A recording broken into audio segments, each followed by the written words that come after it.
Todos que acompanham, o portal acontece no RS. Hoje a gente está aqui para falar sobre saúde, né? E para debater de um assunto que vem ganhando muito destaque nas redes sociais, nas mídias sociais, que são as canetas emagrecedoras. Então a gente vai falar sobre esses novos tratamentos, sobre saúde mental, os desafios do tratamento, da obesidade e tantos outros assuntos relevantes. E para isso a gente tem a nossa convidada de hoje, a doutora Luísa Ortiz Cabreira, endocrinologista e professora de pós-graduação da AFIA Educação Médica de Porto Alegre. Doutora Luísa, seja muito bem-vinda ao Acontece no RS, uma satisfação contar com a sua participação. Então, para a gente iniciar, gostaria que tu se apresentasse um pouco para a nossa audiência sobre a sua trajetória profissional e sobre a sua atuação como endocrinologista. Bem-vinda.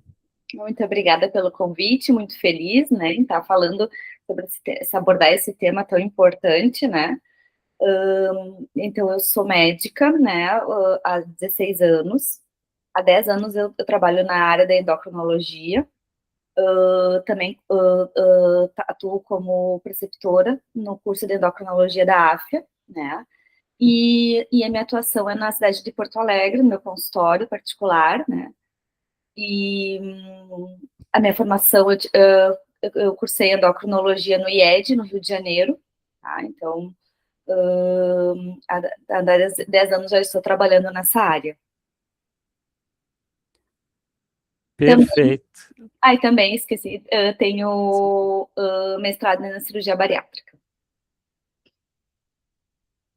Perfeito, doutora. Um vasto currículo e, assim, para a gente debater sobre esse assunto que vem ganhando tanto destaque nas mídias sociais, enfim, que são esses novos tratamentos, né, que são as canetas emagrecedoras. O que que a área médica tem a dizer sobre esses novos tratamentos? O que que eles trazem de inovação em relação a tratamentos de obesidade anteriores? Então, a gente, como endocrinologista e como médicos profissionais de saúde, a gente fica muito feliz, né, em novos medicamentos que atuem na fisiopatologia da doença. Há muito tempo, a obesidade ela era considerada um fator de risco, e hoje a gente sabe que é uma doença com toda a fisiopatologia, com todas as complicações, comorbidades, né? Então, hoje a gente tem tratado a obesidade como uma doença, né, e explicado isso para outros profissionais também, da importância de tratar essa doença, que aumenta o risco de outras doenças, como pressão alta, diabetes, outros tipos de câncer, né? Então, esses medicamentos, eles vieram para revolucionar mesmo essa patologia, esse tratamento, que até então a gente não tinha, né? Há 15 anos atrás, a gente não tinha esse tipo de tratamento, né, nessa patologia.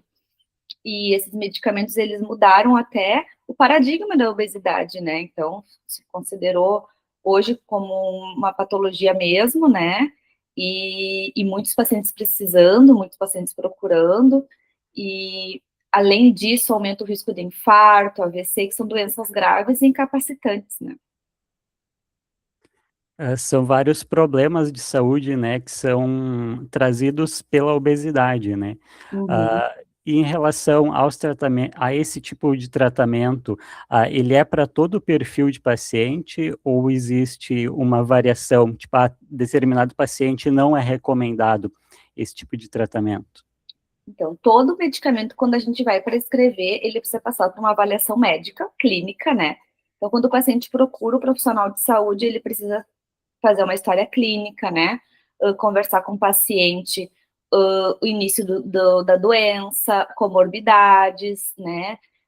Fazer um relatório, né? Algumas perguntas específicas que a gente faz durante a avaliação, para ver se o paciente se encaixa nesse perfil, né? Se ele tem indicação, se não tem nenhuma contraindicação, por isso que é tão importante passar pelo profissional de saúde e principalmente pelo especialista, né, que trata essa doença. Porque a obesidade é uma doença muito complexa, não é fácil de tratar, né, ela age em vários sistemas do nosso organismo, então a gente precisa primeiro, durante a avaliação, identificar se o paciente tem alguma comorbidade, algum fator de risco, alguma outra patologia associada, algum transtorno alimentar, tudo isso é importante passar pela avaliação do especialista antes da prescrição da medicação. Só uma avaliação especializada, né, a doutora, pode estar trazendo um diagnóstico correto e, assim, um uso correto desses novos tratamentos, né? Exatamente. Então, tem que ter muito cuidado, né, com a autoprescrição, né, com outras indicações, porque o paciente, ele precisa de uma avaliação clínica, né, para começar uma medicação. E, assim, é muito importante a gente falar também, né, com toda esse boom que a mídia trouxe para esses novos medicamentos, existe aquelas pessoas que buscam, né, esse tipo de tratamento sem orientação médica, e aí acabam tendo contato com produtos, né, que não têm as devidas autorizações médicas, né, é importante a gente debater sobre isso também, né, a tua visão médica, em relação a isso, né, que aí passa a ser um problema, né. Saúde pública que hoje a gente está enfrentando, né, um problema de saúde pública, hã, já saiu, né, já saiu do controle, na verdade, né, a, a chegada desses tipos de medicamentos sem avaliação da nossa Anvisa, né, que é um órgão público brasileiro que ele regulamenta todos os tipos de medicamento que chega no Brasil. Então, todos os medicamentos que são vendidos em farmácia são passados por estudos, a gente tem uma comprovação científica que esse medicamento vai funcionar. Então, é muito importante o paciente se conscientizar, né, da importância de saber a procedência dessa medicação, para não ter outras complicações e também para ter a resposta que ele quer, né, a eficácia que ele quer, a melhora, né. Então, todo medicamento que ele é prescrito pelo médico, ele tem que ter esse respaldo, né, para ele ter um resultado bom, né, satisfatório. Perfeito, muito importante, né, esse trabalho de orientação, de ter essa ciência, né, que só um profissional da área médica pode estar trazendo um tratamento que de fato é eficaz, é eficiente e principalmente é seguro, né. Exatamente, para não trazer outras complicações, né, que é o que a gente não quer. O paciente já está procurando ajuda e já está procurando tratamento, então a gente precisa desse respaldo, né. Perfeito. E aí falando, né, o tratamento de obesidade, ele é muito além da balança, né, são questões, de agravamento, né, que trazem muitas outras complicações, né, para a saúde, né. Então qual que é a tua visão hoje em relação à questão psicológica também? Acho que é importante a gente falar. Com certeza. O tratamento da obesidade, ele é multidisciplinar, então ele precisa das outras especialidades alinhadas e trabalhando juntos, porque não é um tratamento fácil, né? É um tratamento complexo, porque inclui e é essencial, né? Precisa de mudanças no estilo de vida. Então, o paciente vai precisar de mudanças intensas no seu estilo de vida, na alimentação, na prática de exercício, no sono, né? E para isso, essas mudanças, a gente vai precisar de outros profissionais também, como psicólogo, psiquiatra, educador físico, nutricionista. Então, eles são essenciais no tratamento da obesidade, pela complexidade da doença. Perfeito. É importante ter essa gama, né, de profissionais, porque não é só uma reeducação alimentar, é uma reeducação também mental, né, para adotar um novo estilo de vida, né? Exatamente, um novo estilo de vida, né? Então, é isso que é o processo, né? Então, não é um processo rápido, né? Então, é longo, é ao longo da vida, porque o paciente vem ao longo da vida com maus hábitos, né? Ou com um estilo de vida diferente que ele vai ter que adotar agora, né? Então, isso é importante ele mudar esses hábitos e a ajuda desses profissionais é essencial, né? Alinhado junto com o endocrinologista, porque o endocrinologista ele vai avaliar a doença, né? As questões hormonais, psicológicas, psiquiátricas, e aí, a partir daí, ele vai encaminhar para esses profissionais. Perfeito.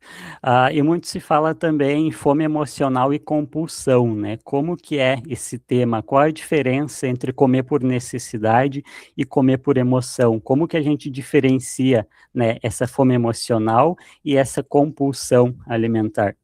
Exatamente. Então, é muito difícil diferenciar, né? O paciente não consegue diferenciar. Para a gente conseguir identificar se o paciente tem fome emocional, hedônica ou compulsiva é por uma avaliação clínica. Então, durante a consulta, conversando com o paciente, a gente faz algumas perguntas, tem alguns questionários que eles podem responder também durante a consulta. E aí, esse é muito importante porque vai nos guiar o tratamento. Porque se o paciente tem compulsão ou uma fome emocional, a caneta não vai ser tão eficaz naquele paciente que tem a hiperfagia, que é a falta de saciedade, né? Então, por isso que é importante a avaliação clínica. Então, a gente precisa avaliar se o paciente não tem outro transtorno alimentar para tratar juntamente, né, com a medicação correta. Perfeito. Já está bem alinhado a próxima pergunta que eu ia te fazer, né? É se as Uhum. canetas conseguem controlar também esse comportamento emocional. Conseguem, tá? Eles têm estudos identificando isso, eles são muito boas, tem uma resposta muito boa para o crave, que a gente chama que é aquela vontade de comer alimentos mais palatáveis, como doces, alimentos mais gordurosos. Também tem comprovação científica de ter melhora na compulsão, mas alguns pacientes, eles precisam de outra medicação junto com as canetas. Então, elas são eficazes, sim, mas a gente precisa identificar qual o perfil do paciente mesmo, né? Às vezes a gente precisa associar outros medicamentos, às vezes a gente consegue controlar esse sintoma só com a medicação, com as canetas, né? Então, por isso que o tratamento ele é individual. Cada paciente é único, cada paciente tem as suas comorbidades e as suas individualidades. Cada organismo reage de uma forma, né? Exatamente. E outra preocupação também, após emagrecimento, é o efeito sanfona, né? Essa preocupação grande aí das pessoas com relação a esse processo. Qual a tua visão médica em relação a esse processo pós um tratamento? Então, é muito importante a gente entender a nossa doença, né? Então, hoje a gente considera a obesidade uma doença crônica, que não tem cura, tá? Então, como toda doença crônica, ela precisa do tratamento ao longo da vida, tá? Na verdade, o efeito sanfona foi confundido, né, com uma doença controlada ou não controlada. Na verdade, o que a gente tem não é o efeito sanfona, a gente tem é quando a gente perde peso, a gente está com a doença controlada, e quando a gente reganha o peso com a doença descontrolada. A comparação que a gente faz é com próprio diabetes e pressão alta. Quando a gente trata essas doenças com medicamentos, né, ou mudanças no estilo de vida, a doença se controla. E quando para com o medicamento do diabetes, com a pressão alta, ela volta a aumentar. Então, o peso é a mesma explicação, né? Então, a mesma fisiopatologia. A gente tem, na verdade, uma doença crônica que ela precisa de tratamento ao longo da vida. E isso tem que ficar bem claro durante a primeira consulta do paciente. Porque muitos pacientes acham, eu atingi a minha meta de peso, eu tô curado. Não. Nem a cirurgia bariátrica ela é curativa também. O paciente precisa seguir os mesmos hábitos, seguir o acompanhamento médico, seguir o acompanhamento nutricional, continuar com os hábitos de atividade física para conseguir manter aquele peso perdido. Perfeito. Como que a gente pode considerar nesses casos de reganho de peso? Isso significa que o tratamento fracassou ou não necessariamente? Não necessariamente, porque a gente, a vida e também, né, a gente não é um contínuo de linha reta, né, então tem altos e baixos.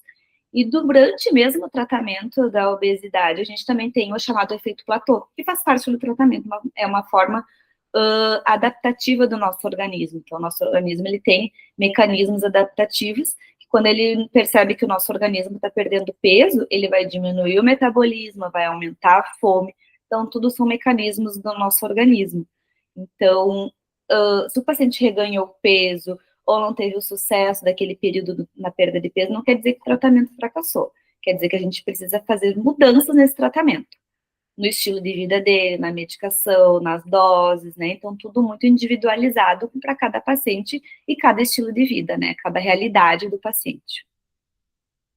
Perfeito, doutor. É por isso que é importante um acompanhamento, né, a longo prazo, né, principalmente pós aí um tratamento contínuo, né, de emagrecimento, né. Exatamente. E como que a gente faz para manter os resultados aí pós-tratamento aí ao longo dos anos? Logicamente é adotando um novo estilo de vida, né, mas o que que tu traz de importante, para se manter, né, os resultados ao passar do tempo aí.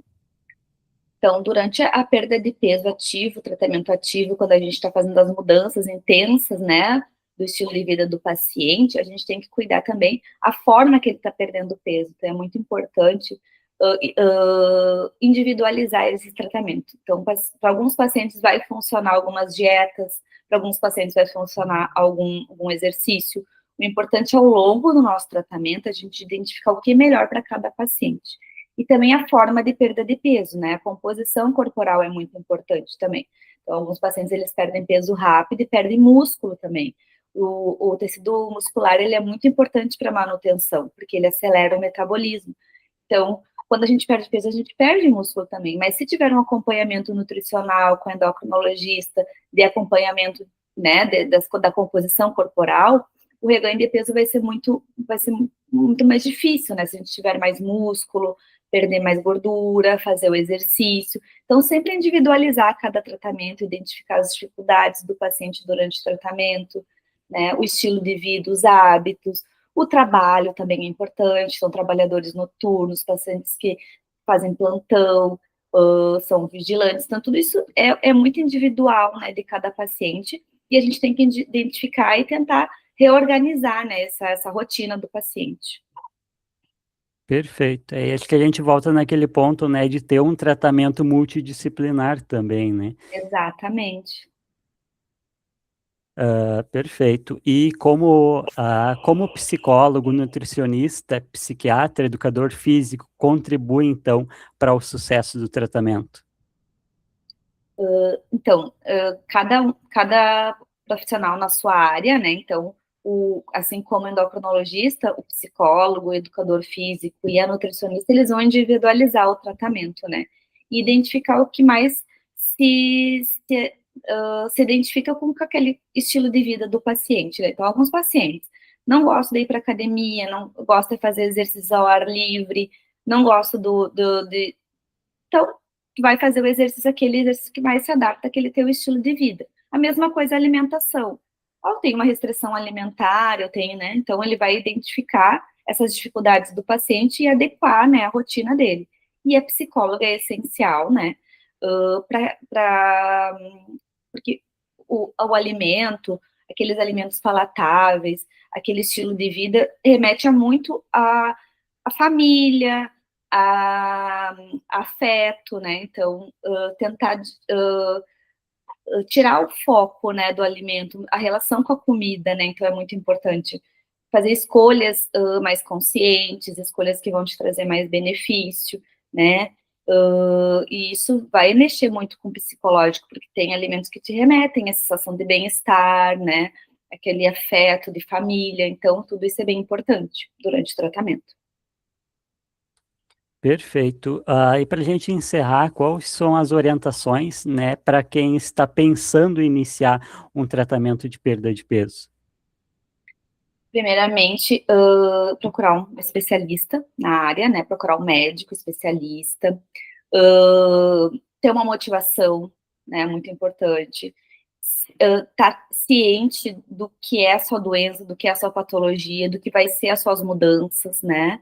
Mas mais importante é procurar um especialista, não se automedicar, porque às vezes o que foi bom para a amiga, o que foi bom para a vizinha, foi bom para uma colega do trabalho, talvez não seja o ideal para do paciente, né? Então, cada paciente, ele é único, o tratamento, ele é individualizado, a gente precisa ver as comorbidades, e, e é muito importante a gente tratar, né, essa patologia tão prevalente, né, na população brasileira, que tem cada vez mais aumentado no mundo, né, todo, então, e evitar outras doenças e outras complicações que podem trazer riscos maiores, né, para a vida, né. Perfeito. Aí já é uma questão de saúde pública, muitas vezes, né? Exatamente. Ah, Exatamente. e assim, o que que tu traz de informações, né, para quem ainda não buscou uma orientação médica e está buscando na internet, né, na inteligência artificial, esse tipo de conteúdo? Quais são as tuas orientações em relação a essa busca, às vezes, sem uma orientação médica? Então, procurar sites seguros, né, e de sociedades. Então, eu sempre falo para meus pacientes, quer procurar uma informação? Procura a Sociedade Brasileira de Endocrinologia. Tudo que está lá é baseado em estudos científicos, e todos os endocrinologistas, eles precisam seguir esses protocolos, então eles vão falar que a gente fala a mesma língua. Então, procurar órgãos sérios, né, como sociedades brasileiras de endocrinologia. Cuidado com informações que a gente busca na internet sem procedência, né, sem identificação da fonte, tá? Porque tem hoje a internet tem muita informação, né? E infelizmente a maioria não tem evidência, né, comprovada, então a gente precisa explicar para a população em geral, né? O que está na internet não, às vezes não é o verdadeiro, né? Perfeito, importante ter essa consciência, né? Exatamente. Sempre procurar um profissional que seja habilitado para falar nisso, né? Perfeito. Aí, para a gente encerrar, gostaria que, se você quiser deixar suas redes sociais, né, seu endereço também comercial em Porto Alegre, para quem está buscando especialistas na área, e a tua mensagem final para a gente encerrar esse debate tão importante na área da saúde. Então, muito obrigada, né, pela oportunidade de falar dessa doença, né, que é tão prevalente, tão recorrente, e que eu gosto muito de tratar, né. Então, a minha rede social é @doutora Luísa Ortiz Cabreira, tá? O meu consultório fica no Medplex, tá? Rua Gomes Jardim, sala 506. Vai ser um prazer receber vocês. E fico à disposição também para mais perguntas, né, na minha rede social. Perfeito, a gente agradece a participação da doutora aqui nas nossas redes sociais, nas nossas mídias sociais. A gente também vai deixar os contatos de Instagram, né? E a gente deixa o convite para acompanhar as nossas redes sociais do Portal Acontece no RS, para sempre estar por dentro de assuntos que são relevantes a todo mundo hoje sobre saúde. Muito obrigado a tua participação, doutora. Eu agradeço, muito obrigada.